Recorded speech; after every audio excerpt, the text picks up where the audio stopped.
Монголын эдийн засгийн форум энэ жил Монгол брендийг онцолж байгаа. За тэгэхээр Монгол брэндүүд одоо Монголын үйлдвэрлэл, Монгол хүнс, за мөн Монголын одоо аялал жуулчлалыг брэнд болгоё гэж ярьж байгаа. Тэгэхээр аялал жуулчлалын одоо агентлагийн аялал жуулчлалын газрын дарга Батулгатай бид ярилцж байна.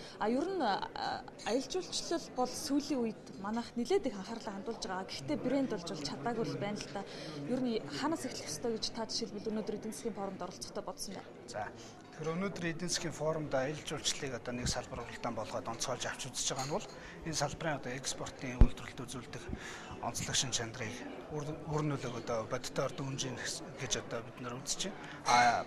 Бусад салбартай харьцуулахад аялал жуулчлалын салбарын маань нэг онцлог бол бид бодит бүтээгдэхүүн үйлдвэрлэдэг. Бид бол сэтгэл ханамж, дүрслэн бодох, тэр имиж тийм зүйлүүдийг үйлдвэрлэдэг ийм салбар учраас үйлчилгээний брэнд. Тэгэхээр энэ салбарын брэнд бол өнөөдрийн хэлцэгдэх бусад салбаруудыг бол арай өөр брэнд гарч ирнэ л дээ.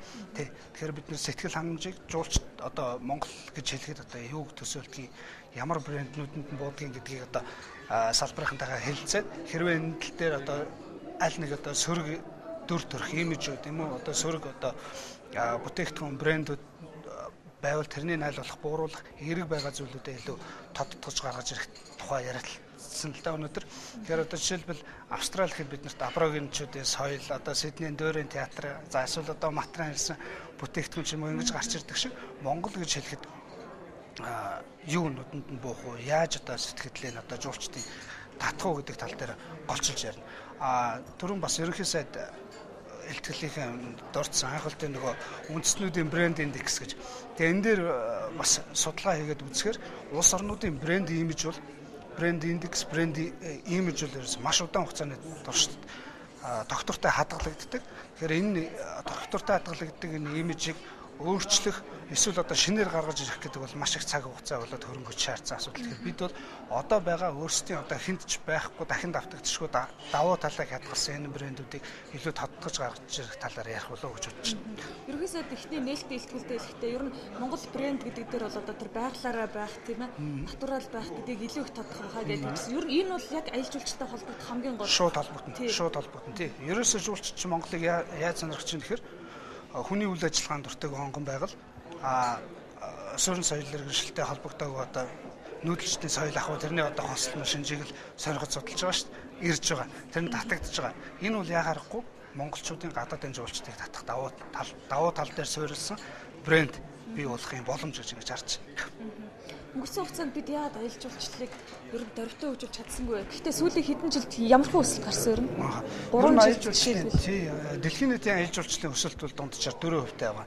Энд бол маш олон хүчин зүйл нөлөөлж байгаа. Жишээлбэл одоо хүн дэлхийн нийтээр одоо хордцтой өсөж гин гэдэг чинь өөрөө бас жуулчлалын зах зээл нь тэлэгж гин гэж үзэж байгаа. Дээр нь одоо технологийн дэвшилтэй холбоотойгоор бас хүмүүсийн хол газар оронд аялах ийм болцооны мөчөө нөгөө техник технологийн дахиад хөгжилтэй холбоотойгоор ажлын цаг ихсэж байна. Ажлын цаг ихснэ гэдэг маань амралт чөлөө цаг аялах жуулчлал бололцоо нэмэгдэж байна гэсэн. Гэхдээ бид одоо Монголын аялал жуулчлалын өрсөлдөх чадварын гол одоо алдаа дутагдлыг бол нэгдүгээр дэд бүтцийн хүчин чадалтай холбож тайлбарлах хэрэгтэй. Хоёрдугаарт бол одоо дэлхийд дахинд Монголыг нэг имижээр сурталчлах юм бодлого өгүүлэгдэж байгаатай холбоотой. Нэг имижээр сурталчлах. Нэг имиж гэдэг нь имиж брэнд хоёр бол одоо салшгүй холбоотой нэг зоосны хоёр тал гэж харж байна. Имиж дээр тулгуурлаж брендинг үүсдэг. Тэгэхээр аялал жуулчлалын брендингийг хөгжүүлэхийн тулд бид нэр имижтэй нэг зар сурталчилгаатай нэг маркетингийн бодлоготой байх хэрэгтэй гэдгийг ярьж байгаа тийм. Чилийн туршлага сая брэнд болсон, дасан брэнд болсон туршлагыг ярьлаа шүү дээ. Ус үзмийн талбайгаа одоо нэгтгсэн ч гэдэг юм уу компаниуд нь. Тэгэхээр манай аялал жуулчлалын салбарт үйлчлэж байгаа компаниудад ямар менежмент хэрэгтэй байна гэж хардаг вэ? Ерөн зүгээр аялал жуулчлалын компаниудад аялал жуулчлалын салбарын нэг өөрийнх нь онцлог гэхээр энэ салбарт ч ганцхан нэг тээврийн компани юм уу эсвэл одоо тур операторыг агентыг ойлгож болохгүй. Маш олон салбарын нэгдэл байдаг учраас энэ аялал жуулчлалын салбарт орцдог бүх талуудын одоо хийсэн бүтээгдэхүүнүүд нь болохоор манай салбарын ололт амжилт болоод явдаг. Тэгэхээр бидэнд бол одоо менежментийн тал дээр гарч байгаа гол тогтолцол үндсэндээ одоо шин санаачлагыг нэвтрүүлэх хувь компаниудын менежменттэй ур чадвар одоо боловсон хүчний нөөцтэй холбогдож тайлбарлах болов гэж бодож байна. Энэ удаагийн одоо эдийн засгийн форумаас аялал жуулчлалыг брэнд болгох тал дээр өөр ямар хуу одоо санаанууд дэвшлүүд гараасаа гэж та ерөн зөв хүлээж хэрэгжүүлэгч агентлагийн үнэ өгч шүү дээ. Тий. Зүгээр яг аялал жуулчлалын талаар бид нар маш олон зөвлөж байгаа. Энэ дээр гэхдээ салбарынхан маань хамгийн одоо шинжлэх ухааны үндэслэлтэй Тийм ээ, аялал жуулчлалын бизнес гэдэг бол өөрөө нэгдсэн зүй тогтолтой судалгаа шинжилгээний үндсэн дээр суурилж явагддаг юм маш нарийн эзэгтэй бизнес шүү дээ. Тэгэхээр энэ хүмүүс маань өнөөдрийн форумоор ярьж байгаа хүмүүсийн санаа маань аль болох зүгээр сэтгэл хөдлөлөөр биш, илүү одоо шинж тэмдэгт судалгаатай, уралдтай, суурьтай ганцхан ийм санаанууд гарч ирээсэй л гэж хүсэж байна. За баярлалаа. Тэгэхээр үзэгчдээ Монгол эдийн засгийн форумоос бид аялал жуулчлалыг брэнд болгохлаар харилцагад та бүхэнд хүргэлээ. Анхаарал хандуулсанд баярлалаа. Энэс хэлбэрээс та бүхэнд эдийн засгийн форумыг шууд дамжуулан өргөж байна. Сайн мэцхан үзэгчдээ MSC телевиз өнөөдөр засгийн газрын ордлын номлоо нээлттэй хийсэн Монголын эдийн засгийн 4-р удаагийн форумоос та бүхэнд шууд ярилцлагуудыг хүргэж байгаа юм аа. Тэгэхээр бидний дараагийн зочин бол зүүн хойд Азийн эдийн засгийн судалгааны хүрээлэнгийн захлах судлаач их баяр байгаа. Тэгэхээр зүүн хойд Азийн бүс нутагт бол одоо Монгол улс багтаад нэгдээ 6 улс багтдаг. Тэгэхээр эдгээр 6 орны бол эдийн засгийн макро эдийн засгийн түвшний судалгаануудыг бол танаа байгууллага цогц байдлаар нь хийдэг гэж би ойлголоо. Тэгэхээр одоо хамгийн сүүлийн болон одоо илүү хамгийн их анхаарал татсан судалгаануудынхаа үр дүнгээс манай үзэгчдэд танилцуулахгүй юу? За баярлалаа. Манай судалгааны хүрээлэн Японы Нигата мужийн Нигата хотод байрлалдгийг 1993 онд байгуулагдсан. Зүүн хойд Аз гэхээр тус хүрээлэнгийн хүрээнд бол одоо зүүн хойд Азид оршдог 6 орн, Япон, Хятад, Солонгос, 2 Солонгос, өмнөд болон хойд Солонгос, Орос, Монголыг одоо судалдаг хүрээд одоо эдийн засгийн судалгааны институт байгаа. За тус судалгааны хүрээлэнгээс ер нь макро эдийн засгийн чиглэлээс гадна гол одоо үндсэн салбаруудын чиглэлээр судалгаа явуулдаг. Энэ нь нэгдүгээрт одоо зүүн хойд Азийн тээврийн харилцаа, мөн эрчим хүчний аюулгүй байдал, байгаль орчин гэсэн тийм гол бас байдаг юм. Тэгэхээр та бол одоо өнөөдрийн хуралдаар төр өглөөний нээлт хэсгсүүлээд сонслоо шүү дээ. Тэгэхээр 6 салбарыг бол энэ удаад засгийн газар илүү онцлсан байна тийм ээ. Одоо ирээдүйд Монголын брендийг бий болгох одоо ноос, оёдол, дизайн гэх мэтчлэн байна. Тэгэхээр та одоо эдийн засгч хүний хувьд судлаач хүний нүдээр харахад энэ 6 одоо зөв онилж чадчих уу? Эхний ээлжинд тийм ээ 6 салбараа бид нэр зөв тогтоож чадсан уу? Тэгээд энэ 6 салбарыг бид одоо энэ Монгол брэнд үүсгэхийн стратеги нэгт боловсруулах одоо тактик таны бодлоор юу ах хэвээр энэ 6 салбар руу нэгэн зэрэг орох хэвээр юу эсвэл аль нэгийг нь эхэлж сонгоод туршилтын загвар төсөөлөл хэрэгжүүлэх ёстой.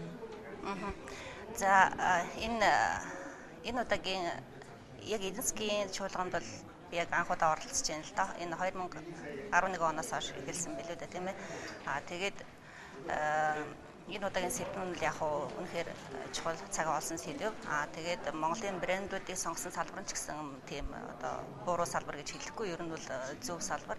Яг гэвэл Монголын эдийн засгийн хөгжлийн одоо гол тулгуур хүч гэх юм да энэ хоёр том одоо нөөц бололцоо байгаа. Энэ нэгдүгээр мал аж ахуй, мэдээж хэрэгтэй мал аж ахуй гаралтай түүхийдээс одоо тулгуурласан бүтээгдэхүүний үйлдвэрлэл, хөнгөн болон хүнсний үйлдвэрлэл мөн одоо уул уурхай түүхийдтэй нөөц бүтээгдэхүүн үйлдвэр яг Монголын эдийн засгийн хувьд бол өнөөдөр хэтэрхий өрөөсгөл эдийн засгтаа одоо бүх юм нь уул уурхайгаар хамаарсан тийм ээ бүх юм уул уурхай сая дөнгөж ирээд байхад баг хүүхэд уул уурхай гэж хэлд орж ийн гэсэн тийм яриа одоо шогээрээ гарсан байгаа. Тэгэхээр уул уурхай салбар маань уул уурхай тулгуурласан салбар мөртлөө бас их өрөөсгөл зөвхөн одоо түүхийн эдээ гаргадаг тийм ээ. Энэ бол маш их эрсдэлтэй. Түүхийн эдийн дэлхийн зах зээлийн үнийг бол Монгол тогтоохгүй. Энэ бол одоо хэрэглэгчид нар тогтоодог учраас энэ бол одоо дэлхийн зах зээлийн үнээс маш их хамааралтай мөн түүнээс гадна ганцхан орноос одоо зах зээл маань хамаарч байгаа. Яг гэвэл одоо Монголоос гарч байгаа түүхийн эдийг одоо хүлээж авах боловсруулах боломжтой. Одоо өнөөгийн байдал хамгийн одоо оновчтой гэх юм уу одоо Хятадаас өөр тийм ямар ч тийм хүлээж авах орн бол ерөнхийдөө ховорхон.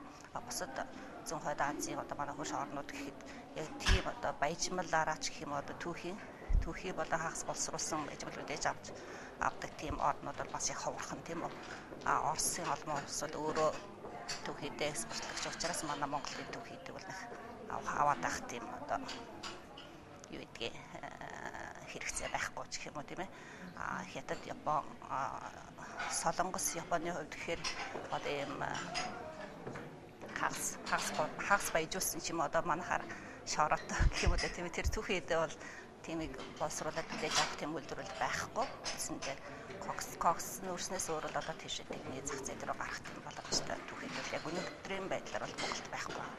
Тийм учраас Энэ удаад яг нөгөө уул уурхай хийсэн илүүгээр одоо мал аж ахуйн салбартаа тулгуурласан одоо бүтээгдэхүүнүүдээ одоо брэнд болгож дэлхийн зах зээлд гаргая гэж байгаа энэ үзэл нь бол үнэхээр цаг үе явуулсан. Одоо маш их тулгамдсан асуудал гэдэг нь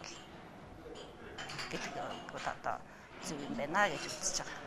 Ер нь 90 оноос өмнө л манайхан бол харьцангуй өндөр түвшинд түүхийд мал аж ахуйн гаралтай түүхийдээ боловсруулах бүтээгдэхүүн хөгжсөн байсан шүү дээ. Харамсалтай сүүлийн 90 жил янз янзын учир шалтгаанаас ер нь салбар үсэндээ бараг л устж алга болоод одоо эргээд жаахан сэрэх төвшөндөө одоо зөвхөн одоо ярианы хэмжээнд л явж байгаа л гэж бодлоо. Тэгэхээр нийгмүүдээр нэг талаас нь харахад бол дэлхийн эдийн засгийн энэ том зах зээл бол одоо зүү ургач зайгүй мэт одоо ингэж маш олон орнуудын маш олон төрлийн янзын брэндүүд, компаниуд бүтээгдэхүүнүүдээ гаргаж байна, борлуулж байна. Бидний ингээд харахад бол бидний орон зайд байна уугүй юу гэж бас хүн ботход хүрдэг. Гэтэ өнөөдөр бол сэлгэлт тавьж байгаа хүмүүсийн зарим нь бол маш их боломж байна, орон зай байна, Монголд давуу талууд байна гэж үзэж байна. Та энэ дээр юу вэ? Тийм. Тэгэхээр тэдний зөв гэж бодож байна. Яг гэвэл өнөөдрийн хүртэл одоо дэлхийн эдийн засгийн одоо гол хөгжсөн орнууд нь юу гэдгийг мас үйлдвэрлэлээр тийм ээ маш олон хэмжээгээр маш хямдхан бүтээгдэхүүнийг одоо хүний гар дээр хүргэн гэдэг тийм стратегид явж ирж байсан бол цаашид бол одоо энэ бол тийм ээ тэртээ одоо яг өөрийн чиглэлээр одоо энэ чиглэлээр бол ямар ч зах зээл одоо зай байхгүй тийм ээ тэрүүнтэй өрсөлдөх тийм боломж Монголын яг өнөөдрийн хүн хүч одоо нөөц одоо бүх юмас ихэд бол бас хомсдолтой. Тийм учраас харин одоо яг одоо ниш маркет гэх юм уу тийм одоо тийм тэр болгон эрчимтэй хөгжиж амжаагүй одоо сая энэ хурал дээр бас нэлээд яригдлаа шүү дээ. Органик болон натурал нэг тийм ээ тийм чиглэлтэй гэхдээ цөөн тоотой одоо юу гэдгийг үнэтэй тийм тодорхой одоо хэрэглэгч нартай одоо чиглэсэн тийм брэнд бүтээгдэхүүн хийж чадах юм бол одоо Монголын бараа бол харин эсрэгээрээ илүү их одоо бараг хоосон орон зайд тийм ээ хамгийн одоо натуралны органик бүтээгдэхүүн одоо их хэмжээгээр үйлдвэрлэх тийм боломжтой орн бол одоо Монгол болон одоо хурууд архан цөөхөн орнууд юм байна шүү дээ. Тийм учраас энэ чиглэлээ давуулаад тэгээд бүтээгдэхүүн нэ одоо үйлдвэрлэхээс гадна одоо бүтээгдэхүүнээ хөргөж өгөх тийм ээ зах зээлтэйгээ уялдуулах тэр логистикийн асуудлын тэрэн шийдэх юм бол ер нь бол энэ чиглэлээр бол ирээдүй бол байгаа. За баярлалаа. За баярлалаа. Манай дараагийн зочин зүүн Азийн орнуудын эдийн засгийн судалгааны хүрээлэгийн асуултаач их баярлалаа. За баярлалаа. Тэгэхээр үзэгчдээ яг одоо засгийн газрын ордонд Монголын эдийн засгийн форум 2013 үргэлжилж байна. За төрийн ордны 3 тэмцээнд нь 3 салбар хуралдаан болж байгаа маа. За эдгээр нэг нь хөнгөн үйлдвэрийн бүтээгдэхүүн Монгол брэнд болох нь гэдэг сэдвтэй. Тэгэхээр бид энэ салбар хуралдаанд оролцож байгаа. За эксклюзив нэртэй Монгол дэлхийд одоо Монгол брендийг гаргахаар зорж байгаа аж ахуйн нэгжүүдийн бас захирлуудын нэгтээр уулзаад байна. Тэгэхээр та бол сая ярихта компанийнхаа нэрийг хүртэл сонгохдоо энэ эксклюзив гэдэг энэ англи үгийг сонгохдоо л ерөөсөө бид анхнаасаа дэлхийн брэнд болгоно гэдэг зорилгоор нэрээ хүртэл гэж сонгохдоо бодлоготой хандсан гэж хэлж байна. Тийм ээ. Тэгэхээр Монголд үйл ажиллагаа явуулаад одоо 5 дахь жилдээ золгож байгаа юм байна. Тэгэхээр үнэхээр энэ Монголд үйлдвэрлэсэн одоо цэвэр Монгол дизайнеруудын Монгол аялалчдын уралсан бүтээлийг одоо ингээд брэнд болгох нь танд боломжтой гэж үзэж байгаа бол ямар өндөрлөөд байна? Өнгөрсөн 5 жилийн хугацаанд яг ямар ажлуудыг амжуулав? За манай эксклюзив компани 2009 онд байгуулагдаж үйл ажиллагаа эхэлсэн. Мөн эксклюзив брэнд нь 2009 онд төрсөн. Эхлэлгүүрийн 2 дугаар давхарт манай эмэгтэй бэлэн хувцас худалдаалагддаг. Тэгээд ер нь брэндийг бий болгоход нэр их чухал байдаг. Бас яагаад эксклюзив гэж сонгосон бэ гэхээр угаасаа л энэ бол цаана нэг л гадны Европын тийм ээ хинч одоо энэ ер нь брендийг хүн сонгоход эхлээд ер нь манай энэ Монголын зах зээл дээр хүмүүс яг Монгол бүтээгдэхүүнээ худалдаж одоо авахд тухайн үед бол бэлэн биш байсан. Яагаад тэгэхээр Монгол бүтээгдэхүүн гэхээр монголчууд муу юм үйлдвэрлэдэг, өнөө л нөгөө материалын чанар муу те загвар дизайн гэдэг. Тийм болохоор бүр бодлогын чанартаагаар бид нар энэ одоо энэ англи үгийг сонгож авсан. Тийм болохоор ч бас өнөөдрийн хүртэл өдий амжилтанд хүрэхэд бол энэ бас их төлхөө болж өгсөн гэж бодож байгаа. Өнөөдрийн энэ форум дээр бол дэлхийд Монгол брендийг бий болгох тал дээр ярилцж байна л да. Аль салбараа төлхөө хөгжүүлвэл одоо бид нар хамгийн хурдтайгаар энд хүрч чадах вэ гэдэг. Миний бодлоор бол одоо өнөөдөр энэ жишээ нь энд хүрэлцэн ирсэн одоо зочдод дундаас за ноолсон идэллэр тийм үү ноолуурын бүтээгдэхүүнээр сахин идэл өмссөн үнийг харахад за 10% хүрэхтэй гүтэл байна. Үлдсэн бусад бүх хүмүүс зөөлөн уйдал, оёмл бүтээгдэхүүн хувцастай байгаа болохоор дэлхий дээр өнөөдөр хэрэглээ гэдэг тал руугаа бүгд их анхаарсан үед хэрэглээрөөгөө бид нар анхаарах хэрэгтэй. Цогц брендийг бий болгох хэрэгтэй. Цогц брэнд гэдэг маань юу вэ гэхээр брэнд гэдгийн маань гол утга учир нь бол ерөөсөө цаг хугацааг хэмнэж бүгдийг нэг доороос авахд мөн нөгөө бүтээгдэхүүнүүд маань хоорондоо уялдаж цогц болж чаддагтай брендийн онцлог байдаг.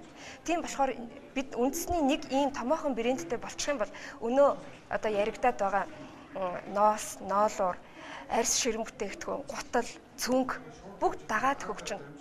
Брендийн та бүхэн анзаараарай 80% нь одоо оёмл бүтээгдэхүүн байдаг. Үлдсэн хувийг одоо тухайн ноос ноолуур тий арьс ширэн бүтээгдэхүүн илсэн байдаг. Тэгэхээр таасаа танхим дотор бас ярихтаа ингэж хэлжсэн тийм үү? Одоо эдгээр одоо манай Монголд одоо энэ загвар зохион бүтээгчдийг бэлтгэдэг ихтэй сургуулиуд олон байгаа боловч сургуулаа төгсөөд 4 жил 5 жил сураад ирсэн залуус маань зөвхөн зураачд болоод төгсөж ирж байна гэж хэлсэн. Тэгэхээр энэ яг юу гэсэн үг вэ? За ялангуяа энэ хөнгөн үйлдвэрлэлд бол загвар дизайн бол маш чухал байдаг. Яагаад тэгэхээр хүн худалдаж авахаасаа өмнө за тэр чанарыг мэдрэхээс өмнө хамгийн түрүүнд ерөөсөө загвар дизайн өнгийг сонгодог. Тийм ээ тэр таалагдчихвэл дараа нь үнээ хардаг, дараа нь өмсөглөө өмсөж үздэг. Тэгээд тэр бүхэн таалагдах юм бол хүн худалдаж авдаг шүү дээ. Өнөөдрийн зах зээл дээр гарч ирж байгаа одоо манай дизайнерууд гэдэг байгаа хүмүүс ерөөсөө чанарын шаардлага хангаж чаддаггүй. Яагаад вэ гэхээр тэр сургуулийг төгсөөд ирж байгаа хүүхдүүд юм буруу биш л дээ. Хамгийн гол нь тэнд зааж байгаа одоо материал тийм үү? Зааж байгаа багш нарын маань боловсон өвчин ерөөсөө хүрэхгүй байна. Учир нь энэ загвараа үйлдвэртэйгээ уялдуулж чадахгүй байна. Ерөөсөө монголоор дөрөв зүгээр л нэг сайхан зураг зурсан, хүүхэн зурсан л хүмүүс болж гарч ирээд байна. Зураач нар болоод байна.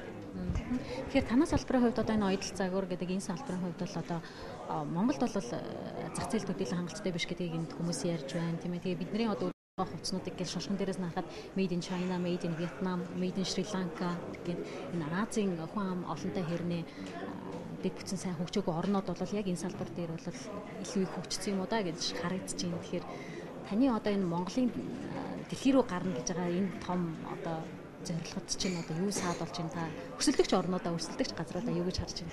За та зах зээл баг гэж хэлв үү те? Монголын яалаа гэж. Монголын яагаад тэгэхээр бид нар зах зээл Монголынхаа зах зээлийг хангаж чадахгүй байна. Хангаж чадахгүй байгаа болохоор гаднаас нөгөө хятадын бараанууд орж ирээд байгаа байхгүй. Ерөөсөө бидний одоо барих хамгийн гол зарчим бол ерөөсөө л Монголд бодит үнийг бий болгох.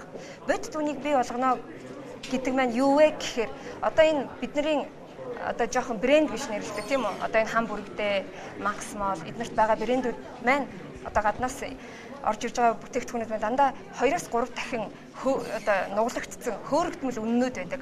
Нөгөө хурга юу вэ гэхээр нөгөө л наран туул дээр зарагдаж байгаа тийм хямдхан бүтээгдэхүүн одоо нэг хятадаас ирэний гэж яриад байдаг шүү дээ. Тийм. Энэ зах зээлийг бид нар л үгүй хийх хэрэгтэй. Үйлдвэрлэгч нар бид нар байхгүй болгож байна. Үүний тулд яах вэ гэхээр ерөөсөө л үйлдвэрлэлийг маш их өргөн хэмжээгээр үйлдвэрлэх хэрэгтэй.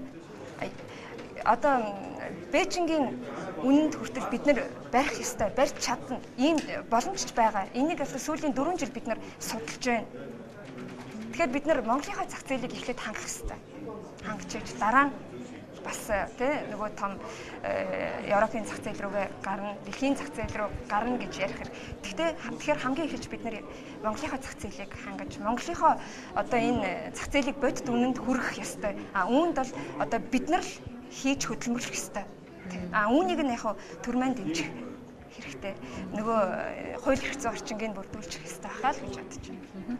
За танд баярлалаа. Тэгээ эсвэл асуултыг асуу гэж энэ бодож байна. Та товчхон харуулахгүй. Тэгэхээр энэ эдийн засгийн форум дээр оролцох ингээд өглөөнөөс хойш хэлээ уур амьсгалыг нь харж байхад бол одоо төрийн байгууллагууд болон үйлдвэрүүд те банкуудын төлөөллүүд одоо ингээд дандаа хилцүүлэг дээр суучсан харин та нар шиг одоо яг жинхэнэ нэг ажлын талбар дээр байгаа улсууд нь бол одоо асуулт асуугаад явж штэ. Тэгээд энд бол үйлдвэрлэгчид маань аж ахуйн нэгжийн захирлууд нь бол төрөөс тийм дэмжлэг хэрэгтэй, тийм зээлийн хөнгөлөлт хэрэгтэй байна гэдэг саналуудаа тавьж байна. Харин нөгөө хилцүүлгийг удирдах байгаа хүмүүс маань ингээд зовлон тоохгүй байя гэдэг ингээд бас нөгөө сөргөлдөөн бол аль хэдийн гараад хэлчихлээ. Та энэ дээр юу гэж бодож байна?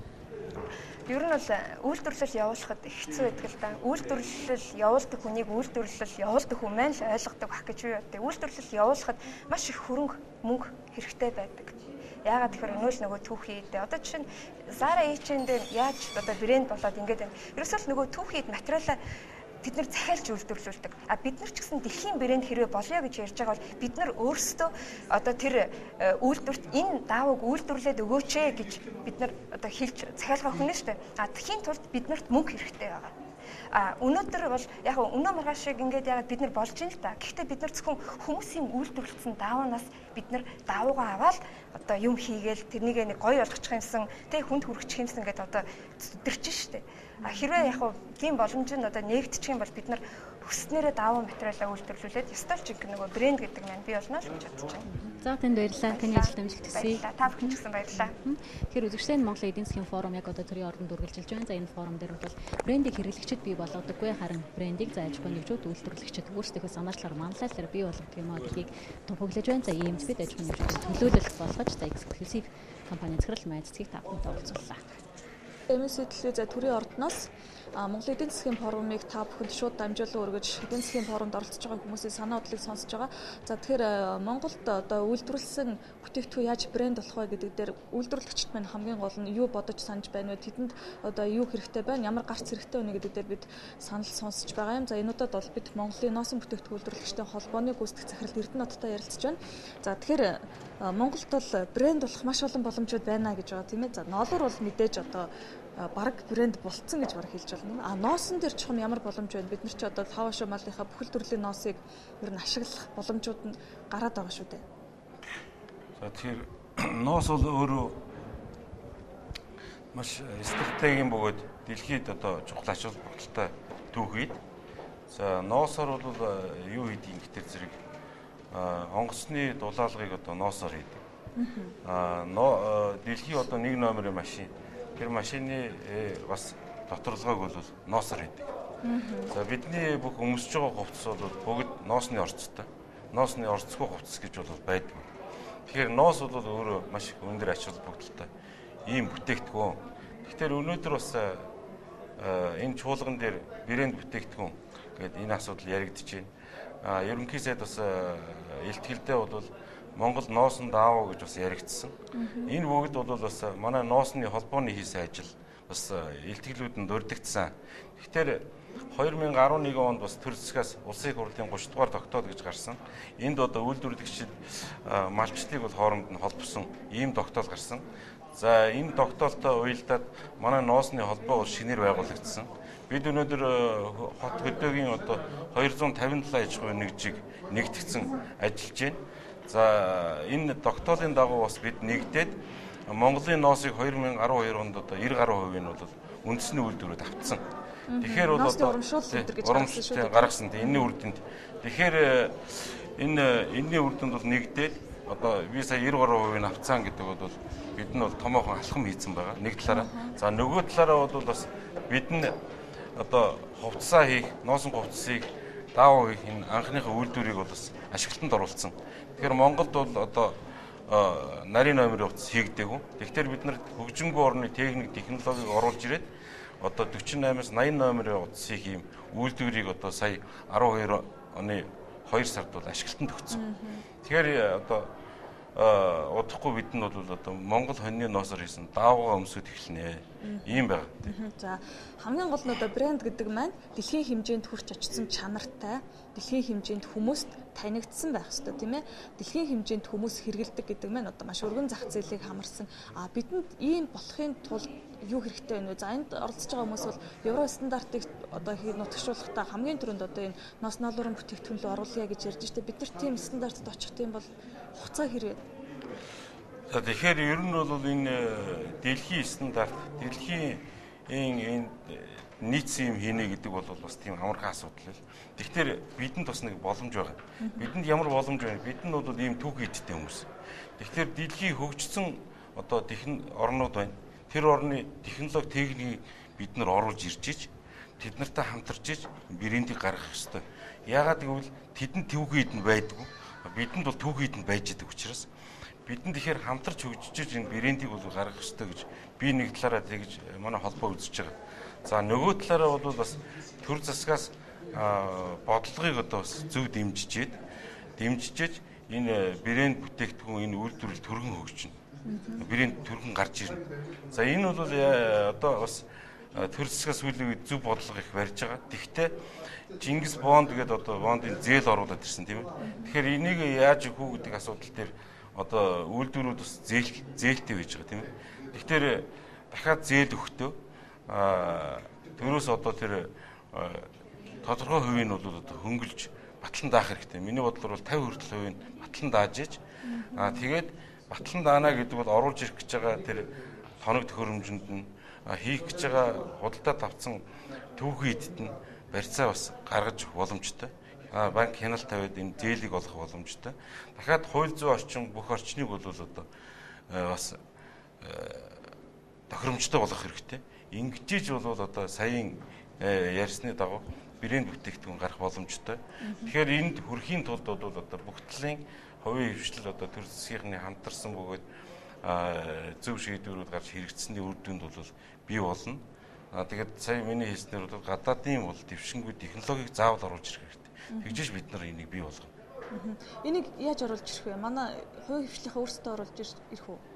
Энийг бид нь оруулаад ирнэ. Өөрсдөө оруулаад ирнэ. Боломжтой. Манай үйлдвэр сая би үйлдвэр бол шууд Солонгос Солонгос улсын технологиг тэр утсанд оруулаад ирсэн. Тэгэхээр тэнд бол Солонгос улс тэгэхэд түүхийд байхгүй. Өнөөдөр үйлдвэрүүд нь дампуураа зогсож байна. Тэгэхээр шууд технологитойгоо тоног төхөөрөмждөг ороод ирэх юм боломж байж байна. Тэр энэ боломжийг бид нар ашиглах хэрэгтэй. Түүнээс Монгол улс ганцаараа хөгжин, ганцаараа энийг бий болгоё гэдэг бол тийм амархан биш ээ. Тэр дэлхийн хөгжилтэй орнууд бол юм хийчихэд байгаад тэрийг оруулаад ирэх боломж байна. Ингэж л бид харж байгаа. За баярлалаа үзэгчтэй. Тэгэхээр үзэгч та бүхэнд Монголын нуусан бүтээгдэхүүн үйлдвэрлэгчдийн холбооны гүйцэтгэх захирал Эрдэнэтийн ярилцлагыг хүргэлээ. Монголын эдийн засгийн форумын гол үндсэн сэдэв бол Монгол брендийн эрэлт, Монгол брендийг яаж бий болгох вэ гэдэг дээр одоо тогтож ярьж байгаа. Тэгэхээр үдээс хойших одоо салбар хуралдаанууд бол брэнд аялал жуулчлал брэнд за хөнгөн үйлдвэрлэл за мөн хүнсний үйлдвэрлэл гэсэн сэдвүүдээр явагдсан ярилцлагуудыг та бүхэн төрийн орноос тухайн үед нь шууд дамжуулан хүргэх болно. За ингээд Монгол брэнд буюу за манайхны бас орчуулж байгаагаар Монголын сор гэдэг одоо энэ бүтээгдэхүүний эрэлт гарч байгаа эдийн засгийн форумыг MSC телевиз танд үргэлжлүүлэн өргөж байна. Анхаарал хандуулж байгаад баярлалаа. Үзэгчдээ яг одоо төрийн ордноо Монголын эдийн засгийн форум за 2013 хөрөнгийн санхүүжилт гэдэг сэдвээр үргэлжлэн явагдаж байна. За бид Master Properties компани захирал даш цэрэнтэй уулзаад байгаа юм байна. Тэгэхээр та эдийн засгийн форумд өглөөнөөс хойш оролцсон ямар бодолтой байна? Хэлбэрийн хувьд, агуулгын хувьд ямар болж байна? Ер нь эдийн засгийн форумын жил 4 дахь удаа болж байгаа. Би анхнаас нь ахгүйд оролцсон. Ер нь эдийн засгийн форумд оролцох дуртай. Миний хувьд л хүлээдэг форум байна. Учир нь болохоор одоо бид нар өдөр болгон телевизээр сонингоор хүмүүс гэртээ суугаад ажил дээрээ Монгол улсад болж байгаа болохгүй байгаа зүйлийн талаар бүгдээ хоорондоо ярилцдаг. Харин одоо бизнесмэнүүд нь төр засгийнхаа удирдлагатай шийдвэр гаргаж байгаа хүмүүстэй яг үйл ажиллагаа явуулдаг хүмүүстэй бүгдээрээ цуг суугаад тэгээд нэгдсэн асуудлаар энэ жилээр ямар хөө авах вэ, эх жилээр ямар хөө болох вэ гэдэг ярилцах нь бол одоо бизнесүүдийн хувьд бол ерөнхий ойлголт өгдөгөөр бол өндөр ач холбогдолтой гэж бол бодож байгаа. Тэгэхээр энэ жилийн эдийн засгийн форумын хувьд бол одоо Монгол брэнд гэдэг ерөнхий малгайг бол сонгоод авчлаа. Өнгөрсөн жил бол хөгжлийн төлөө хамтдаа гэдэг вариантаар бол явж исэн тийм ээ. Тэгэхээр ямартай жил би жишээлбэл энийг бол ямар ч байсан тодорхой зөвлөл чиглэлтэй болчлоо гэж сайшааж байна л да. Тийм яг энэ бол миний хувьд бол энэ жилийн эдийн засгийн форумд ирэхдээ их нодлонгийн шиг дахиад юм ярилцах гэж бодсон. Тэгсэн чинь Монгол брэнд гэдэг шинэ одоо чиглэлтэй болоод орж байгаа нь бол нэг талаасаа харах юм бол их амбицтай бид нарыг бас ингээд хөгжид дэвшиж байгаагийн тий өмнөхөөс өөрчлөгдөж байгаагийн шинжлэхэж байгаагийн нэг илэрхийлэл болов гэж харж байна. Бид нар монголчууд арай болоогүй тий нөгөө брэнд бүтээхээс өмнө эхлээд өөрсдөө сайн ажлын энэ төр гээд тэг сэтгүүл сэтгэнэ. Тэгэхэд бол бид нар амбицтай Монгол брэндээ бүтээхээр одооноос ажиллаж эхлэе гэж байгаа нь бол миний хувьд бол дэмжүүштэй сайн зүйл гэж бодож байгаа тийм. Ер нь энийг зайлшгүй хийх ёстой зүйл энийг байсан юм байна нэргээ суугаа бодож байгаа. Яг тэгвэл бид нар Монголоос бүгдээрээ гараад хилийн гадна ингээд гарахад одоо бид нарыг бол жишээ нь дасцран Master Property тий дойрч энэ гэж шинж харахгүй бид нарыг бол Монгол гэж харна. Тийм учраас бид нар өөрсдийнхөө нэр хүндийг, өөрсдийнхөө байр суурийг тий өөрсдийгөө одоо үн цэнтэй болгохын тулд бол яах гарцаа байхгүй бид нар бүгдээрээ нийлээд Монгол гэдэг нэг тийм сайн брендийг бол бий болох хэрэгтэй гэж бодож байна. Тэгэхээр өдөөс өмнө нь бол дуран салбар хуралдаа нэгэн зэрэг боллоо шүү дээ. Тэгэхээр Монгол хүмүүс Монгол брэнд болох нь, аялал жуулчлалын салбарыг Монгол брэнд болох нь, хөнгөн үйлдвэрийн бүтээгдэхүүнүүдийг Монгол брэнд болох нь гэдэг та аль салбар хуралдаанд суув? Би Би аялал жуулчлалын салбар хуралдаанд цусан. Манай нэг салбар бизнес аялал жуулчлах учраас ер нь 90-ад онд Дэлхийн банкнаас ирээд Монголд хийснийг судлаа гэдэг юм л. Монгол улсаас дэлхийд өрсөлдөх чадвартай бүтээгдэхүүн ер нь ямар бүтээгдэхүүн байж болох вэ гэдэг. Тэгээд нэг 5 төрлийн бүтээгдэхүүн гаргасан.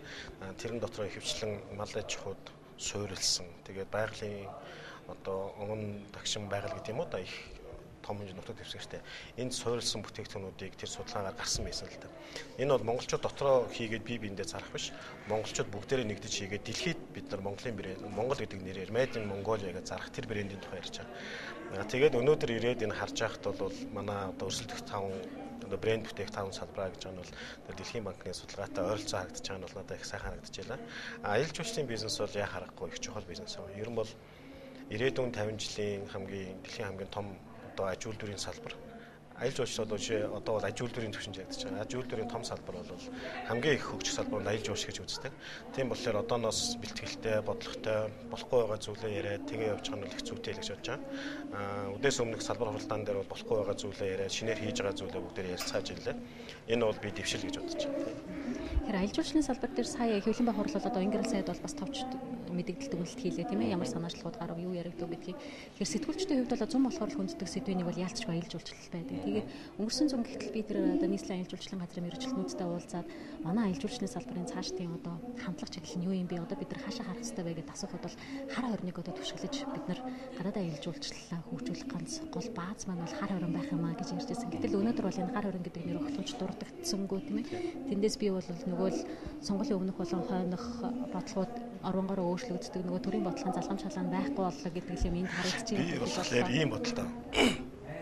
Төр засаг хувийн хвшлийг хамтраад бүгдээрээ брэнд бүтээ бодлого гаргая гэж бол айгүй сайн. Төр засаг өөрөө дангаараа биднийг удирдаад ингэж хөгжих нь зөв юм байна гэж бодлого гаргавал энэ бол муу хэрэг байхгүй. Энэ муу хэргийн жишээ нь тэр байна.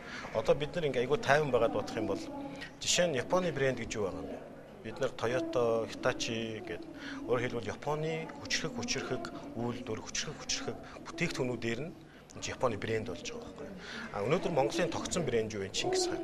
Чингис хаан гэдэг бол төр засаг биш. Тэр хүчрхэг том хүний хувь хүн өөрөө Монголын брэнд болж байгаа. Тэрэн шиг засгийн газар өөрсдөө брэнд бүтээгээд Монголын тухай тэгээд өөрсдөө тэрийг хэрэгжүүлнэ гэвэл энэ үнэхээр боломжгүй. Яагаад гэвэл тэр засгийн газарт ажиллаж байгаа хүмүүс өөрсдөө 4 жилийн томилтоор ажиллаж байгаа хүмүүс. 8 жилийн дараагийн 4 жил дахиад өөрхөн ирнэ. Тэр бас нэг өөр бодолтой. Тэрний оронд харин Монголын хувийн хвшлүүд нь нэр хүндтэй, чанартай, олон улсын стандартад нийцсэн тэр бий болгоход нь засгийн газар тусалж дэмжих хэрэгтэй бүх талаар. Энэ бол нөө брэнд бүтээх хамгийн сайн зүйл гэж бодож байна. Сая бол жишээ аваад өглөө ярьж ирээ л дээ. Одоо яг брэндээр хийсэн судалгаан дээр жишээ нь Герман гэл. Герман гэж юу санаанд орж байна? Mercedes-Benz санаанд орж байна. Mercedes-Benz гэдэг бол Германы засгийн газрын өмч биш. Тэр бол Германд байгаа машины үйлдвэрлэлийн нэг хүчрхэг компани. Тэгээ тийм Mercedes-Benz гэдэг сайн бүтээгдэхүүн хийгээд дэлхийд гаргаж чадсанараа энэ бол эх орныхоо нэр хүндийг гаргаж байгаа гэсэн үг. Би бол Монголын олон сайн компаниуд бол тэгж чадах байхаа гэж бод итгэлтэй байна.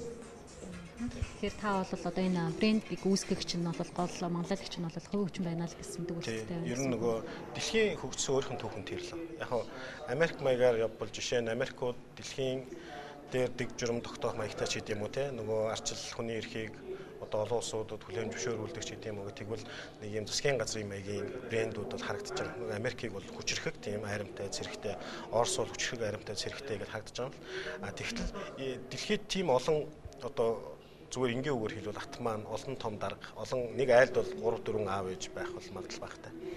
Яг брэнд бүтээгээд дэлхийд гарч ирсэн улсууд за Америк, Япон, Герман гэд Солонгос гэд тэр энэ улсууд нь юугээрээ тэр бүтээгдсэн брэндүүд нь бол тэдний аж үйлдвэрүүд нэг байхгүй нөгөө гаргаж байгаа бүтээгдэхүүн. Тэр бүтээгдэхүүнийг хэн хийдэг вэ гэхээр хувийн хвшлээ хийдэг. Гэхдээ хувийн хвшлийн энийг бас дангаараа хийж чадахгүй л дээ. Хувийн хвшлүүд өөрсдөө амжилтанд хүрээд сайн ажиллая гэх юм бол одоо ч гэсэн энд хөгжлийн санхүүжилтийг ярьж байна л да. Ажиллая гэх юм бол төр засагтайгаа хамтрах хэрэгтэй. Засаг нь бизнесийг сайн ойлгоод аль болохоор сайн дэмжлэг үзүүлээд аль болохоор сайн хамтарч ажиллах юм бол бид нар хамтдаа Монголын гэсэн брендийг бүтээж чадна. Монголчууд ямар нэгэн тийм сайн брэнд бүтээгээд зах зээл дээр жишээ нь айгүй сайн сүү үйлдвэрлээд нэг бол органик мах үйлдвэрлээд зархад энийг бол мах Impex компани махаа гэж дэлхий хүлээж авахгүй. Энэ бол Монголын органик махаа гэж хүлээж авах. Энэ бол бүх монгол хүн хамаатай. Хилийн дэс давж байгаа хүн болгон манай Монгол бол органик махаар дэлхийг хангадаг. Манай мах хамгийн үнэтэй гэж хэлж чадна. Энэ бол бахархалтай сайхан зүйл гэж бодож байна. Тэгэхээр саяас зарим хүмүүс ингэж хэлж байна л да. Ирэх жилийн одоо Монголын эдийн засгийн форум 2014 дээр бид нар дүгнэлтээ бол өнөөдрийн үр дүнгээ ярихдаа өнгөрсөн жилийн хугацаанд бид нар ийм бүтээгдэхүүний брэнд болгож чадлаа гэж ярина. Энэ удаагийн одоо чуулганы дүгнэлт нь үр дүн нь тэр байх юм аа гэж ярьж. Тэгэхээр нэг жилийн дотор брэнд үүсгэх боломж байдаг юм болов уу? Тийм туршлага байдаг юм болов уу? Ер нь яг би бизнес хийдэг хүн. Тэгээд аливаа үйл ажиллагаа бол мэдээж урт хугацаанд зайлшгүй хугацаа хэрэгцээтэй.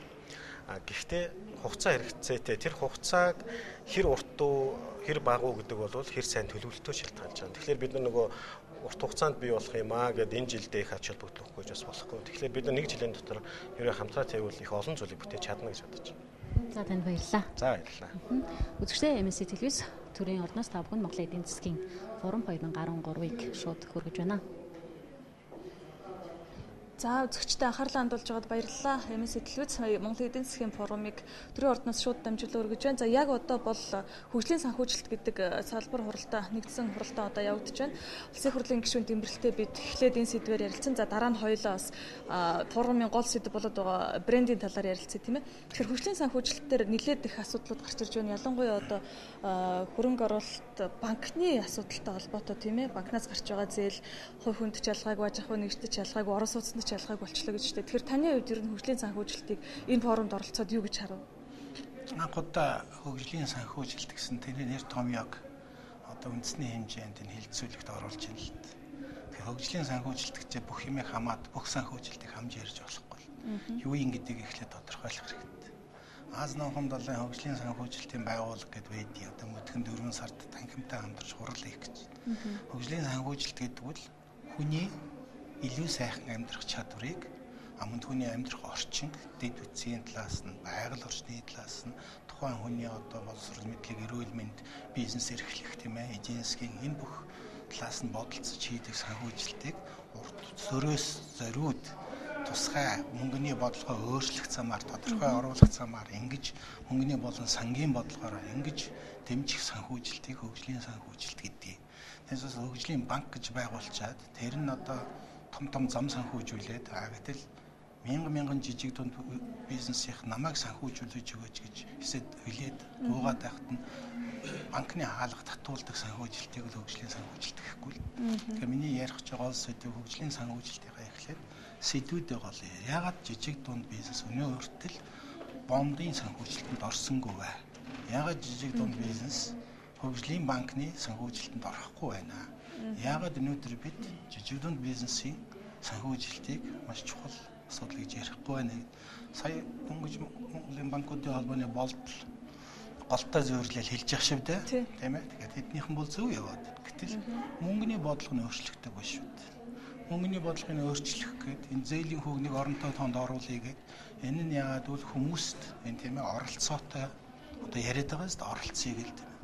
Тийм санхүүжилтийг бий болгох inclusive financing гэж ярьдаг. Тэр санхүүжилтийг бий болгох энэ орчныг бүрдүүлэхэд төв банк нь үгүй.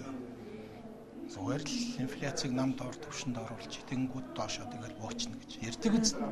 Энэ бодлого маань хэвээрээ энэ жил зохиод нэмэгдсэн зүйл нь мах, сүү гэх мэтийн одоо гурил гэх мэтийн гол бүтээгдэхүүнүүдийн нийлүүлэлтийн тал дээр засгийн газар төв банк хамтарч ажиллаж байгаа. Гэхдээ Монгол улсын мөнгөний бодлогын баримтчиг дотор хөгжлийн санхүүжилтийн бодлого гэсэн нэг ширхэг өгүүлбэр байхгүй. Тэгэхээр дараагийн 14 оны мөнгөний бодлого дээр энийг оруулаа л гэсэн.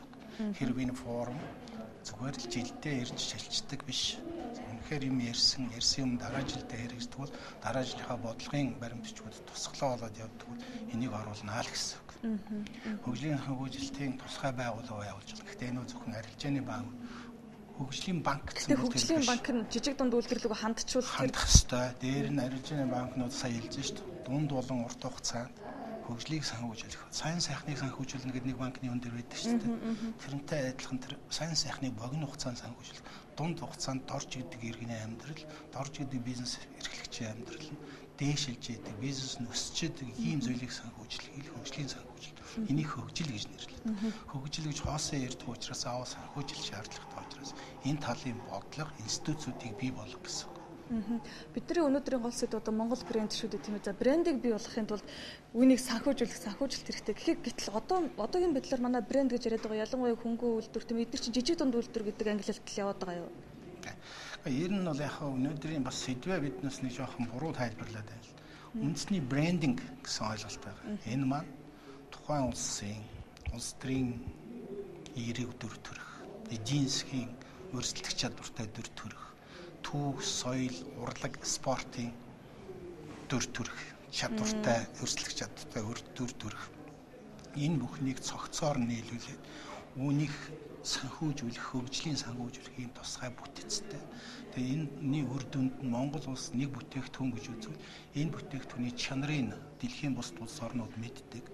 Энэ найдвартай гэдгийг сайн мэддэг, хуулих биш гэдгийг бас сайн мэддэг. Энийг л хэлж байгаа. Тийм учраас өнөөдөр хөгжлийн санхүүжилтийн асуудал энэ зааланд яригдчих, нөгөө зааланд бүтээгдэхүүний асуудал яригдчих, нөгөө зааланд аялал жуулчлал яригдчих гэсэн чинь энэ тал дээр л биднээс цаашдаа тэрийнхээ бодлогыг гаргах хэрэгтэй. Эсвэл зөвхөн брэнд гэдэг энэ чинь ярьж байгаа юм биш. Бүтээгдэхүүний брэндээс гадна улс төрийн брэнд сая ярьж шин. 4 жил болгон солигддог засгийн газар одоо тийм солигддог бодлого байж болохгүй гэж. Нэгдүгээр, хоёрдугаар худлаа ярьдаг байж болохгүй гэж. Гарах нь одоо юу хууль эрх зүйн тогтворгүй орчин байж болохгүй. Дээдлэх улс орн байж болохгүй гэж. Дөрөвдүгээр арчилсан биш бас улс байж болохгүй гэж. Тавдугаарх нь шудраг тийм ээ. Ёс тогтоог шудраг ёсыг бодит амьдрал дээр хэрэгж. Энэ бүхэн маань манай улсын тухай ерөнхий дүр төрх буюу имижийг улс орнуудад бүрдүүлэх. Үүний тулд үндэсний брендинг гэж бодлогын нэг улс төрийн том бүрэлдэхүүн хэсэг. Объем орнд гараад байна шүү дээ. Нөгөө нэг бүрэлдэхүүн хэсэг нь болохоор чиний биднээс одоо яриад байгаа Монгол брендийг яаж бий болгох. Монгол брэнд нь энэ зөвхөн сүү, махны асуудал биш, ноос, ноолуурын асуудал биш, эднээсийн асуудлаас гадна бууцны асуудал яриад байна. Эсгий таавчгийн асуудал яриад байна. Тийм үү? Сувенирийн асуудал нь модон ноён хатны явцтай. Энэ бүхэн маань аялал жуулчлалын бүтээгдэхүүнтэй нэлээд тэр нэг баримтат киноны асуудал, Монголын бие биелгээний асуудал, дээр нь Монголын гайхамшигтай тэр бүжиг тийм ээ.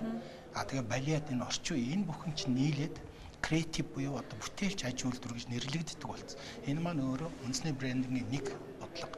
Тэгэхээр брэнд Монгол брэнд гэдэг маань зөвхөн сүүний асуудал биш, зөвхөн махны асуудал, зөвхөн арь ширнээс саяны миний ярьдаг асуудлыг бүгдийг багтаасан цогц арга хэмжээ энд нь таарсан санхүүжилт. Энийг л хэлдэг. Өнөөдөр гэхдээ бид нар бол сая би аялал жуулчлалын салбар хуралдаан дээр суухад бас нэлээд одоо зүйл ярьж ирэл та. Жишээлбэл манайд бол соёлын брэнд гаргаж ирэх маш олон боломж байд юм байна. За музейнүүдэд бол одоо брэнд үзмрүүд гэтэл тэрийг өөрсдөө ч мэддэггүй юм байна. Тийм. Зүгээр хамгийн энгийн юм. Монгол улсын нэлээд олон оронд эсчин сайдын яам ба шүү дээ. Бүгд нэг гэртээ. Өөрснөө эндээс хөрхөө авчдаг нэг 5 хаантай гэрт. Тэр дотор л музей хийчих хэрэгтэй шүү дээ. Дагтаа хамгийн дөрөв. Тэгэхээр Монголыг одоо сонирхдаг тэр Монгол судлалыг хүртэл энэнд ашиглах хэрэгтэй. Биднээс өнөөдөр соёлын брэнд гэж яриа л та. Одоо спортын брэнд. Биднээс өнөөдөр зөвхөн олимпийн аваргуудыг яаж төрүүлэх вэ? Дэлхийн аваргуудыг яаж энэ зөв. Гэхдээ үндэстнийхээ хувьд нийтээрээ биеийн тамиртай байл.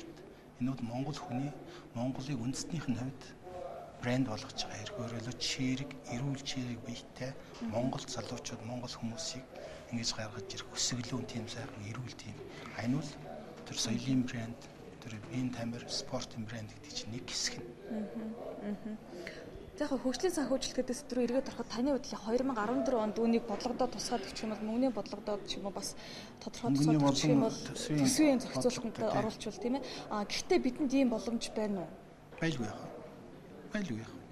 Нээлттэй. Нээлттэй шүү дээ. Мөнгөний бодлого энэ хэрэг үндэсний брендингийн бодлого засгийн газар одоо маш сайн ягаад засгийн газар хуулиар оруулж төв банк нэнэндээ оруулаад Монголын банкуудын холбооны үгийг сонсоод ингээ оруулаад ирвэл их хурал дээр нээлттэй шүү дээ. Энэ шиг ярилцаа за уучлаарай. Мөнгөний бодлого төр хөгжлийн санхүүжилт гэсэн жижигхэн бүлэг оруулж иргээл даалгавар өгч шүү дээ. Тэгэл бол одоо жишээлбэл сая ярьж шүү дээ. Санхүүгийн сектор реформ гэдэг ганцхан хөрөнгөний бирж банк хоёроо ягаад болтдог шүү. Даатгал энэ одоо хөрөнгө оруулалтын сангууд энэ бүхний эргэцсэн үндсийг одоо бүрдүүлэх. Тийм учраас мөнгөний ажлын хэсэг байгуулагдана. Ингээд 16 он боход хамгийн гол зүйл нь хүмүүст нэг ганцхан юм байх хэрэгтэй. Монгол улсад бизнес хийх тохиромжтой. Яг үл зээлийн хүн нэг оронтой тоонд ордог. Миний амьдралаа дээшлүүлэхэд би бизнесээ өргөжүүлэхэд их боломжтой болсон гэсэн тийм л бүх хүмүүс хэлж байгаа энэ хөгжлийн сан хөгжил брендинг гэж маш амжилттай боллоо гэсэн. Суур нөхцөл нь бүрдээд өчлөө л гэсэн үг. Энийг л одоо бодит үр дүн л энэ чухал. За танд баярлалаа. MSC телевиз үзэгч та бүхэнд төрийн ордноос Монголын эдийн засгийн форумыг үйл ажиллагааг шууд дамжуул өргөж байна. Анхаарлаа хандуулж байгаад баярлалаа. Тэгэхээр үзэгчтэй бид Монголын банкны холбооны ерөнхийлөгч болон за Дингэр санхүүгийн нэгдлийн гүйцэтгэгчдэр бололттой уулзаад байна. Тэгэхээр та бол сая хөгжлийн санхүүжилт гэдэг энэ сэдвээр бол бас танилцуулга хийлээ шүү дээ. Таны болоод энэ галзуу болгоны зургийг үзүүлээд Монголын эдийн засаг бол маш их юм савлгаатай, давлгаатай, хөдөлгөөнтэй байна гэж яг энэ зураг дээр үзүүлсэн чинь бол бид хүмүүст бол шууд ой танд хүртэл бууж ийн л да. Тэгэхээр энэ нөхцөл байдлаас бид нэр одоо яаж гарах ёстой юм бол одоо банкны холбооны ерөнхийлөгчийн хувьд манай арилжааны банкуудын гүйцэтгэгчдээ үүрэг нь юу байх юм бол шинжлэлийн засгийн газар бол одоо энэ эдийн засгийн савлгаатай байдлыг бол хүлээн зөвшөөрч байгаагаа хэлж чинь яаж бид нар эндээс гарах ёстой юм болов? Гол нь төр засгийн бодлогын залгамж халаа чанар гэж байх ёстой. Тэгэхгүй бол 4 жил тутам сонгуулийн одоо эрч циклэр бодлого нь өөрчлөгдөд байдаг. Ийм байх юм бол эдийн засгийн бодлого хэрэгжилт байхгүй. Энд мөнгөч тогтохгүй ийм орчин үүсэж байна. Тийм учраас одоо жишээ нь стратегийн салбарт гадаадын хөрөнгө оруулалтыг одоо зохицуулах хуульч гэдэг юм уу ийм огцом хуулиуд гів гинт гардаг. Тэгэхээр хөрөнгө оруулагчдын итгэлийг энэ бол алдагдуулдаг, бууруулдаг, өмнө нь тохирдсон байсан гэрээ хэлэлцээр хүчингүй болдог, эсвэл өөрчлөлт орж гэдэг юм. Ийм байж болохгүй. Хоёрдугаарт бид эдийн засгтаа эргэлдэж байгаа мөнгөний нэг 90%-ийг дотоодын нийт бүтээгдэхүүний 90%-ийг банкны салбарт тогтоон барьж байгаа. 11 орчим их 80 төгрөгийг банкны салбар эргэлдүүлж байна. Энэ мөнгөний 25 орчим хувь нь Төв банкнд одоо байршиж явах жишээтэй Төв банкны хяналт зохицуулалтын болон бусад мөнгөний бодлогын шаардлагын дагуу. Гэтэл энэ маань бол ойролцоогоор нэг 2 гаруй тэрбум төгрөг их 80 төгрөг болж байгаа. Гэтэл энэ дээр тэнцэх хэмжээний зээлийг бид гаднаас бонд хэлбэрээр зээлдэг. Тэгвэл дотооддоо байгаа хөрөнгийнхаа ашиглалтыг тийм ээ сайжруулах ёстой юм шүү. Дотооддоо байгаа мөнгөө илүү ашигтай сайжруулах юм биш үү. Тэгээд дээрээс нь гадаадаас бас зээл авах нь бол ойлгомжтой. Тэгэхээр энэ зүйлийг ярьлаа. Хоёрдугаарт энэ альж төрлийн зээл өгсөн Төв банкны шалгуураар адилхан хэмжүүрээр одоо шалгуураар оруулж зохицуулдаг. Жишээлбэл цалингийн зээл гэдэг юм уу, хэрэглээний зээл авсан хүн адилхан үйлдвэрлэл үйлчлэгийг хөгжүүлэх гэсэн бүтээн байгуулалтын зээл авах гэсэн компани адилхан шалгуураар орж хэмжүүрээр хэмжигддэг. Тэгэхээр энэ зээлийн бодлогыг бас ялгууртай болгох ёстой юм биш үү? Энийг бол Монголын банкуд Төв банкнд бол удаа дараа тавьж байгаа. Харьцуулж үзэх юм бол уулын ширүүн урсгалтай голын ус урсаад ширүүн урсаад цөөн хоногийн дараа ширгээд алга болдог. Тэгвэл энэ ширүүн урсгалтай голыг мөнгө гэж төсөөлж үзвэл энэ мөнгөнийхөө ашиглалтыг сайжруулж гол дээр далан барьж зохицуулт хийх ёстой биш үү? Урт удаан хугацаанд ашиглах ийм ухаалгаар ашиглах далан барих замаар мөнгөнийхөө бодлогыг зохицуулалттай болох ёстой биш үү гэж ингэж ярьсан. Тэгэхээр одоо зээл хүсэгчдэд тавих шалгуурыг хэрв Монгол банкнаас харилцан адилгүйгээр нөхцөл байдлыг тохируулаад өөрчлөлт батлах юм бол арилжааны банкуд бол шууд хэрэгжүүлэхэд бэлэн байгаа гэсэн үг үү? Төв банкны дүрм журмыг бол арилжааны банкуд хуультай адилхан дагж мөрддөг. Тэгэхээр мөрднө гэсэн үг. Жишээлбэл ямар заагууд байх вэ? Ямар ялгаанууд байх вэ? Жишээлбэл зээлийн хугацаагаас нь хэтэрсэн байдлаар нь ангилдаг. 30 хоног, 60, 90 хоног, 120, 360 хоног хугацаа хэтэрвэл бүх зээлийг адилхан ангилдаг л да. Тэр нь хоол хүнс судалдаж авах зорилтоор авсан хэрэглээний зээл байсан адилхан, үйлдвэр хөгжүүлэхээр үйлдвэр барихаар авсан зээл адилхан. Энэ 30, 60, 90, 100 гэсэн ангиллаар ангилагддаг. Энэ ангилагдж байгаагийн бол цаана тэр хэмжээний сан байгуулах шаардлагатай болдог. Эрсдлийн сан гэдгийг арилжааны банкуд байгуулах шаардлагатай болдог. Энэ сан нь бол зардалтай болдог. тухайн зээлийг улам их зардалтай хүүгийн нэмэгдүүлж өгдөг. Тийм учраас энэ жишээл наацх нь ийм тохируулгыг энэ ангиллыг өөрчлөөд үйлдвэрлэлийн зээлд арай өөр ангиллалтай хэрэглээний зээлийг арай өөр ангиллалтай болгоул илүү мөнгөнийхөө урсгалыг илүү оновчтой зохицуулах юм биш үү гэж ярьж байгаа юм л да. Тэ ижилхэн зохистой харьцааны шалгуур үзүүлэлтгээд нэлээд олон ийм шалгуурууд байдаг. Монгол банкнаас тавьдаг. Энэ шалгуур үзүүлэлтүүдэд зээлийн төрөл болгон дээр ондоо байлгуул үйлдвэрлэлийн зээлийг илүү төлхөө хөгжүүлэх нөөц бололцоо байна гэж ярьж байгаа.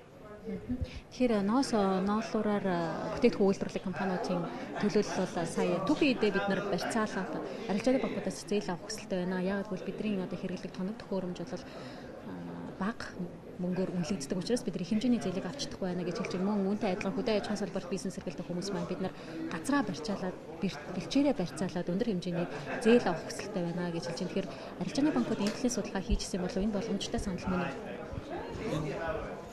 Өөрөөр хөдлөх хөрөнгийг барьцаална гэсэн үг л дээ. Түүхийн үедээ барьцаалаад зээл авна гэсэн. Энэ бол арилжааны банкудад өдөр тутам хэдэн 10 мянгаараа тохиолддог ийм тохиолдол зээлийн өргөдлүүд ингэж ирдэг. Энэ бол өдөр тутмын бизнесийн асуудал. Болохгүй гэж юм ерөөсөй байхгүй болдог. Хамгийн гол нь арилжааны банкуд зээлээ өгөхдөө зөвхөн барьцаа бус тийм ээ. Зөвхөн хөдлөх хөрөнгө юм уу, үл хөдлөх хөрөнгө дээр тулгуурладаг. Тухайн бизнесийн ашиг орлого сард тутам тэр зээлийг төлөх хэмжээнд байж чадахгүй юу тулгуур. Тийм тооцоон дээр тулгуурладаг.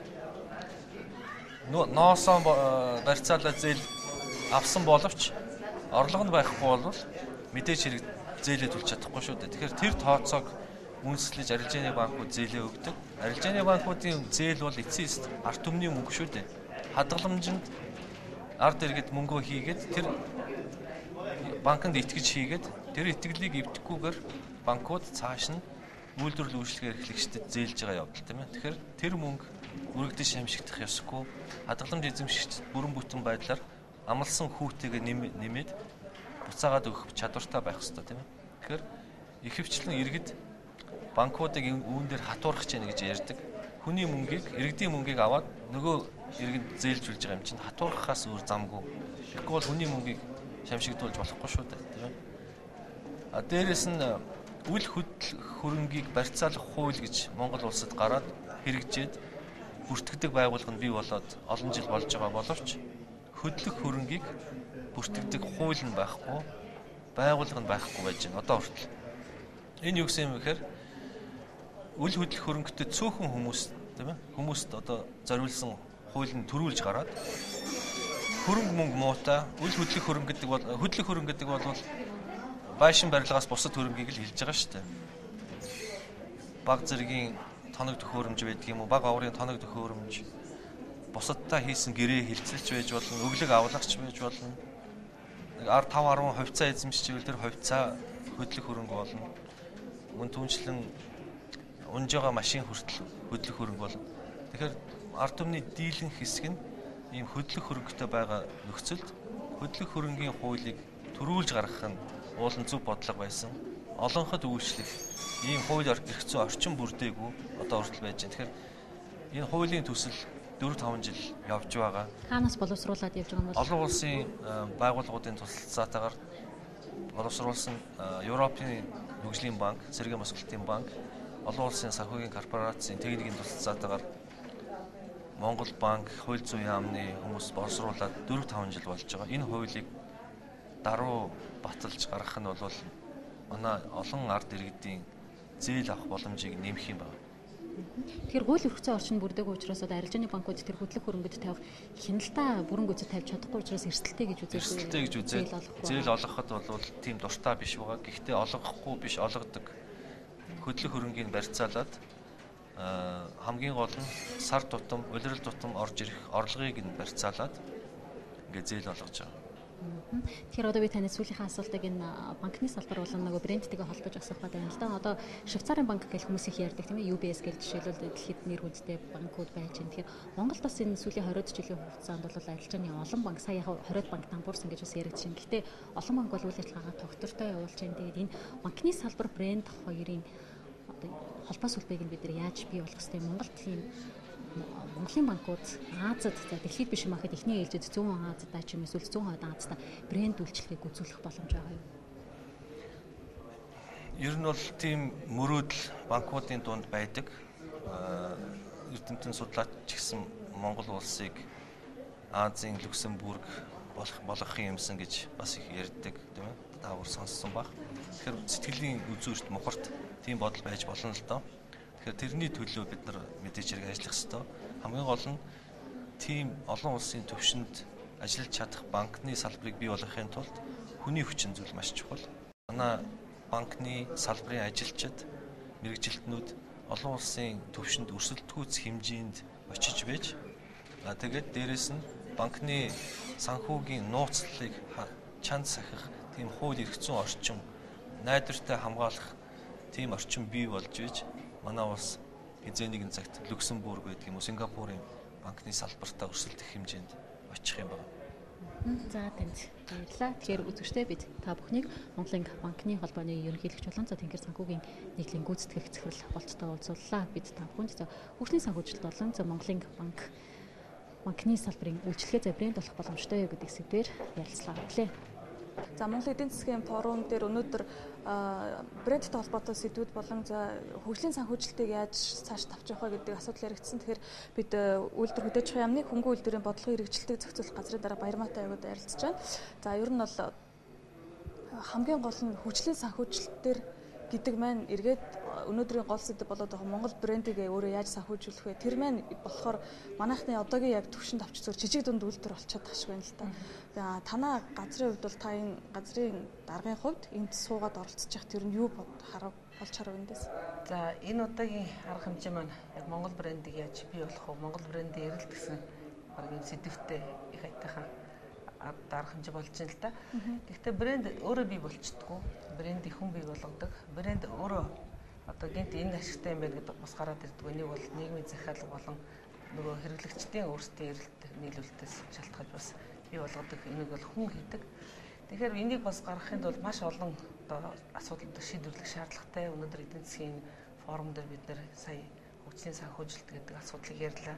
Үнэхээр одоо энэ брэнд бүтээгдэхүүнийг гаргах энэ үйл явцад одоо гар бие оролцож байгаа үйлдвэрлэгчдийн маань өмнө ямар тулгымдсан бэрхшээлүүд байна вэ гэдэг дээр бид бас ярьлаа.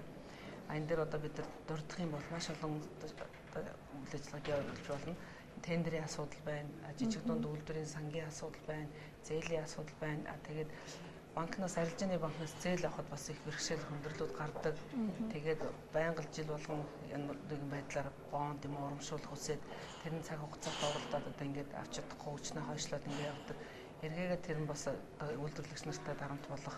Тэгээд нэг зээлээс нөгөө зээл рүү явахаар барьцаа хөрөнгөдөө дутагддаг гэх мэтлэнгийн одоо энэ үйлдвэрлэгчдэд бол нэлээд хэцүү асуудал тулгардаг л да. За тэгээд өнөөдөр дахиад бас нэг хэлцэж байгаа асуудал нь манай одоо энэ үйлдвэрлэгчдэд хамгийн их тулгамдж байгаа бас нэг асуудал буюу хүний одоо нөөцийн асуудал байгаа, ажиллах хүчний асуудал байна, мэрэгжилтэй болсон хүчний асуудал байгаа. Энэ асуудал одоо бас энэ хурал дээр яригдчих байгаа. Бид нэр жижиг үйлдвэрүүд хэтэрхий олон болсон. Тэгээ мэрэгжлийн хүмүүсээ энэ тиймд одоо ингээд байршуулснаас болоод томоохон одоо үйл ажиллагаа явуулах, томоохон одоо брэнд бүтээгдэхүүн, томоохон одоо дэлхийд одоо гарах тийм даацтай бүтээл бий болоход бас нэлээд бэрхшээл учирч байгаа. Тэгээ мөн одоо манай хүмүүсийн бэлтгэдэг сургалтын тогтолцоо байхгүй болсон. За тэгээд давтан сургалт гэдэг зүйл бас байхгүй. Зөвхөн нэг шавь сургалтаар шахуу үйлдвэрүүд өөрсдөө одоо хүний бэлтгэл явуулдаг бас чухал. Одоо шийдэх ёстой асуудал. Одоо өөрөөр хэлбэл ер нь тарамтчаад шүү дээ. Үйлдвэрүүд маань одоо санхүүжилт хийхээр дор бүрнээ жоохон санхүүжилтгээ яваад идэг. Тус бүрдээ нэг боловсон хүчнээ бэлддэг тийм ээ. Тэгэхээр энийг ямар бодлохоор ингэж зохицуулж хооронд нь уялдуулах ёстой вэ? За энэ бол цаг хугацааны асуудал л да. Мэдээж эхлээд өмнө нь ярьж байхад бол одоо хүн болгонд үйлдвэр эзэн байхыг хүсдэг. Хүн болгонд одоо өөрийн гэсэн толгоогоор дургамдан одоо үйл ажиллагаа явуулах тийм орчин манад байлаа л да. Одоо бол бид нар нэлээд үйл ажиллагаа зохицуулж төр бас зарим нэгэн одоо өөрсдийн хүсэлтийн дагуу асуудлыг зохицуулж байгаа. Бид нар арь ширний одоо энэ техникийн зохицуул, тарифын бус зохицуултыг хийснээр жишээлбэл сая засгийн газраас тогтоол гарсан. Энэ тогтоолоор бид нар түүхэн арь шир гадагш нь гарахгүй анхан шатны боловсролын арь ширийг бас гаргахгүйгээд ингээд ирэхээр одоо арь ширний түүхээр нь гаргадаг мөн дахиад анхан шатны дөнгөж боловсролт хийгээд гаргадаг тийм боловсруулах жижиг үйлдвэрүүд маш олон байдаг. Бараг одоо 4-ний 2 шахуу тийм үйлдвэрүүд байдаг. Тэгтэл тэр үйлдвэрүүдийг одоо цаашдаа бид нар агсан шатны одоо үйлдвэрлэл болгох юм шаардлагатай одоо эцсийн бүтээгдэхүүн үйлдвэрлэх одоо ийм шаардлагыг тавиад эхлэхээр тэр компаниуд нэг бол нэгдэх ажиллагаа руу явна, нэг бол үйл ажиллагаа зогсоно, нэг бол цаашаа агсан шатны үйлдвэрлэгч болох ийм хэмжээр явах. Гэх мэтлэнгийн одоо бид нар бол бас энэ хувийн хөвшил дандаа өөрсдийн хөрөнгөөр үйл ажиллагаа явуулж байгаа төрийн бас байгууллагууд байгаа тийм ээ. Эцэдүүдийн нөлөө компани эцэдүүдийн холбоо байгуулчихсан. Ингээ явж байгаа үед бас тэр болгон бас дотоод хэрэгтэн хөндлөнгөөс оролцох бас зохимжгүй өөртөө тэр асуудлыг тавьдаг. Гэхдээ эдийн засгийн болон хууль эрх зүйн орчныг сайжруулах дээр мөн бараа бүтээгдэхүүнийг борлуулах тал дээр түр бол нэлээд бас идэвхтэй зохицуулагчаар оролцох нь зайлшгүй чухал байгаа гэдэг нь идэвхтэй зөвшөөрч байгаа. Зарим төлөөллүүд болохоор одоо жишээлбэл Чингис бондын өрөнгөөс жижиг дунд үйлдвэрлэл орох ёстой байсан юм а гэж ярьдаг тийм ээ. Яг тэр бондыг гардан одоо зохицуулалт хийж байгаа хүмүүс болохоор энэ бол томоохон төслүүд рүү очично гэдэг. Тэгэхээр яг одоо жижиг дунд хөнгөн үйлдвэрлэл рүү хандсан одоо өнөөдрийн яригдаад байгаа ойдолч гэдэг юм уу, ноос ноолуур тийм ээ. Эдгээр рүү хандсан санхүүжилтийг бид нэр ойрын хугацаанд юу яаж хийх вэ? За бидний хувьд бол ер нь үйлдвэрийг хөгжүүлэх бодлого их дутмаг явагдчихсан. Тэгээд ихэнх одоо үйлдвэрлэгч нарыг бол жижиг дунд гэдгээр хязгаарлаад яг боловсруулах томоохон үйлдвэрүүд бол одоо хөрөнгөтэй гэж харагдаад альва юмны ард маркетж явсан. Гэтэл энэ томоохон үйлдвэрүүд чинь ихэнх одоо боловсруулах одоо технологийн дагуу үйл ажиллагаа явуулдаг, хүн хүч одоо хөрөнгө санхүүгийн болцоонд байдаг. Тэгээд бас дэлхийн одоо дахинд Монголын нэрийг бас гаргах нэлээд болцоотой танигдсан брэнд ийм үйлдвэрүүд байдаг л да. Тэгээд одоо жижиг үйлдвэр гэхээр бид нар бичил одоо өрхийн бизнес руу бас нэлээд хандчихсан. Тэр нэг талаасаа зөв тийм ээ. Одоо иргэдэд чадварчулах, ажлын байртай болгох, одоо дахин мэргэжил эзэмшүүлэх гэдэг юм орлоготой болгох, ажил хөдөлгөөг бууруулах гэх олон ач холбогдолтой боловч яг жинхэнэ технологийн дагуу үйл ажиллагаа одоо явуулдаг стандартын одоо бүтээгдэхүүнийг бий болгодог. Тэгээд дэлхийд одоо өрсөлдөх хэмжээний бүтээгдэхүүн гаргадаг ийм үйлдвэрүүдийг бол тэр жижиг бичил өрхийн бизнесээс олоход бол хэцүү. Тэгэхээр манай энэ өөрийн одоо хөнгөн үйлдвэрийн энэ салбар дээр бол бид нэр кластераар хөгжих гэдэг энэ асуудлыг нэлээ одоо өргөнөөр яриад эхэлчихсэн байгаа. Тэгээд одоо 2 том үйлдвэр нь одоо утсаа ирж яхад 3 үйлдвэр нь тэр утсаар нь даавгаа нэхэд дараа нь тэр одоо даавгаар нь аялын жижиг үйлдвэрүүд одоо бүтээгдэхүүнээ үйлдвэрлээд ингээд гаргаж явах юм бол энэ бол кластер ялах аргагүй. Бүх хүн даавуу үйлдвэрлэх ч юм уу, бүх хүн аялалчин байх албагүй. Үүнтэй адилхан одоо арь ширны үйлдвэр дээр хамгийн сүүлийн үеийн технологиг нэг үйлдвэр дээр суурьшуулад тэгээд тэр технологиор хамгийн сайн арьс ширийг боловсруулад тэндээс нь эдлийн үйлдвэрүүд нь аваад тэгээд нөгөө импортоор оруулж ирдэг их хэмжээний арьс ширийг одоо бас авах болоод дотоодынхаа бүтээгдэхүүнийг дотоодынхаа арьсаар хийж явах юм бол бас энэ бол бас кластер юм аа гэдэг. Ер нь бид нэр өөрсдийн салбарыг кластераар хөгжүүлнэ гэсэн байгаа. Чингис бондоос орж ирэх одоо энэ төслийн санхүүжилт бол дандаа ийм кластер руу хандсан, дандаа салбарын бодлогыг дэмжсэн ийм төслүүд явж байгаа. Жишээлбэл бид нар одоо ноосны холбооны Монгол даавуу гэдэг төсөл ингээд орж байгаа. Энэ Монгол даавуу төсөлд бол маш олон үйлдвэрүүд орж байгаа.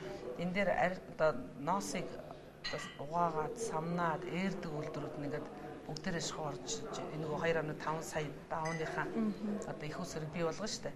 Тэд нар бүгд орж байгаа. Тэгээд дараа нь утас ээрдэг үйлдвэр нь орж байгаа. Тэгээд даавуугаа хийж байгаа. Тэгэнгүүт энэ дотроо багтаад тэр даавуугаар брэнд бүтээгдэхүүн үйлдвэрлэл дэлхийн зах зээл рүү гаргах дотоодын одоо үйлдвэрлэлээ одоо хийнэ гэсэн чиглэлээр аяллаа үйлдвэрүүд манаас орж ирж байгаа. Инхээр манайх бол цогцоороо учраас энэ бол томоохон бүтээн байгуулалт болох нь дамжиггүй. Тэгээд бас жижиг дунд олон үйлдвэрүүдийг хамарсан цогц ийм ажил хийж байгаа. Сая нэгдсэн чуулган дээр бол хуралдаан дээр болохоор яг энэ хөнгөн үйлдвэрийн салбарынхан бас цагт давчигдаад гэх юм уу нэлээд их одоо санаагаа гүйцэд гаргаж ирч чадахгүй байх шиг байсан л та. Зүгээр зовлон жаргалыг мэддэг хүний хувьд ер нь аль асуудлыг илүү хөндөж тавьж яригдаасаа гэж хүсэж хүлээж ийн вэ?